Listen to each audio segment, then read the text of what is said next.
இறைத்தூதர் ஸல்லல்லாஹு அலைஹி வஸல்லம் சொன்னார்கள், நல்லா கேட்டுக்கோங்க, உள்ளத்தை தட்டி இந்த ஹதீஸ் அந்த உள்ளத்துக்கு சொல்லிக் கொடுங்க.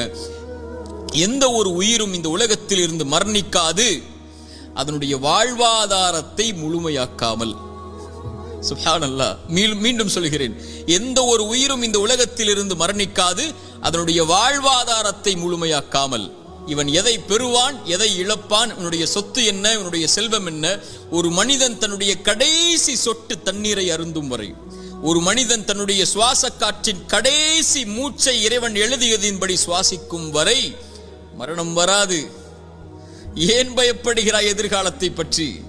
இது எழுதப்பட்டு விட்டது உன்னுடைய வாழ்வாதாரம்.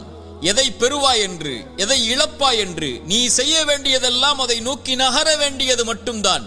சோகம் வந்துவிட்டால், கவலை வந்துவிட்டால், இழப்பு வந்துவிட்டால், பிரிவு வந்துவிட்டால், இருட்டு அறையில் உட்கார்ந்து கொண்டு கண்ணீர் வடிப்பதை விட கிளம்பி செல் வெளிச்சத்தை நோக்கி. உனக்கு பெற இருக்கின்ற அதிசயங்கள் ஏராளம் உன்னுடைய எதிர்காலத்தில்.